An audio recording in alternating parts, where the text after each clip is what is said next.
habis karena hujan jadi saya banyak baca buku seharian ini nih.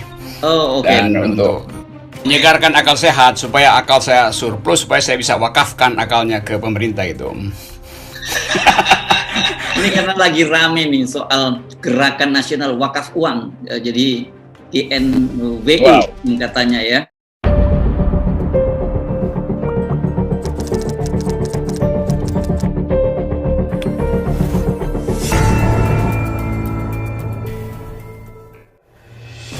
Salah satu langkah terobosan yang perlu kita pikirkan adalah pengembangan lembaga keuangan syariah yang dikelola berdasarkan sistem wakaf. Potensi wakaf di Indonesia sangat besar, baik wakaf benda tidak bergerak maupun benda bergerak termasuk wakaf dalam bentuk uang. Bapak Ibu hadirin yang saya hormati, potensi wakaf sangat besar di negara kita. Potensi aset wakaf per tahun mencapai 2.000 triliun rupiah. Dan potensi wakaf uang bisa menembus angka 188 triliun rupiah. Oleh karena itu, kita perlu perluas lagi cakupan pemanfaatan wakaf. Tidak lagi terbatas untuk tujuan ibadah, tetapi dikembangkan untuk tujuan sosial ekonomi yang memberikan dampak signifikan bagi pengurangan kemiskinan dan ketimpangan sosial dalam masyarakat. Akhir kata, dengan mengucap Bismillahirrahmanirrahim, saya luncurkan, saya resmikan Gerakan Nasional Wakaf Uang dan Brand Ekonomi Syariah pagi hari ini.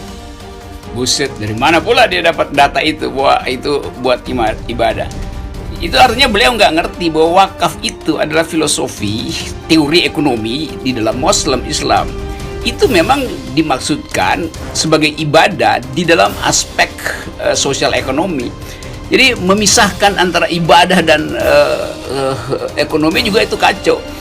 Presiden nggak belajar tentang yang disebut pikiran komprehensif di dalam ajaran Islam, bahwa ekonomi dan ibadah itu nyatu, ekonomi dan ibadah dan politik itu satu paket.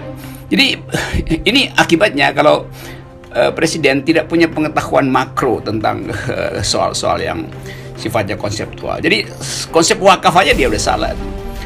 Yang kedua, kalau kita belajar sedikit pengantar ilmu ekonomi, kita nggak tahu di mana ada teori bahwa negara itu berupaya untuk mengatur suplai uang dengan meminta masyarakat melalui fasilitas wakaf.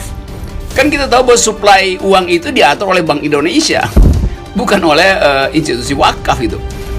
Jadi segala sesuatu yang diperlihatkan hari ini itu menunjukkan bahwa ada kekacauan di dalam koordinasi makroekonomi kita. Sehingga dicari cara aja, ya udah ambil bagian wakaf aja. Tapi orang akan anggap bahwa ya boleh aja, tapi kalau yang ngomong Habib Rizik mungkin didengar itu. Tapi kalau ngomong Sandiaga, Sri Mulyani, itu yang nggak didengar, karena itu bukan bagian mereka. Tugas dari Sri Mulyani ada benahi bagian fiskal. Tugas dari Bank Indonesia adalah ngatur moneterinya. Dan itu yang orang tunggu sekarang.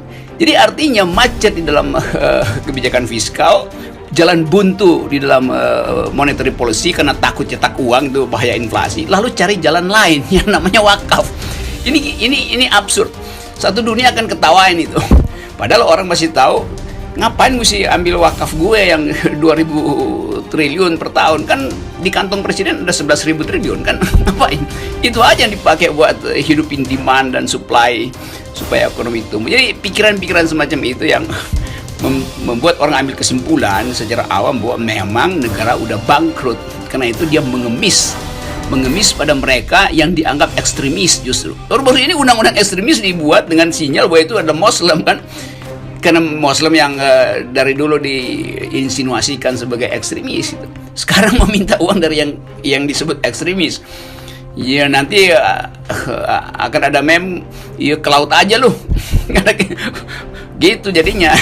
Jadi bayangkan Sandi yang tadinya membawa makna baru dalam politik Indonesia sebagai politik harapan oleh emak-emak, oleh milenial, akhirnya dianggap sebagai bagian dari yang sedang berbohong gitu. Bagian yang tidak dipercaya. Jadi apalagi menteri lain, Sandi aja orang anggap lu bakal nipu lagi tuh. Jadi terbentuk satu psikologi bahwa satu kabinet itu adalah pembohong sebetulnya. Kan kita bisa usut satu persatu. Kalau misalnya Sandiaga Uno yang teman baik saya tuh ditunjuk sebagai Menteri Ekonomi Kreatif, kreativitasnya di mana kalau sekedar minta orang nyumbang duit atau keluarin bagian wakafnya untuk pemerintah? Itu kan nggak ada kreativitasnya kan.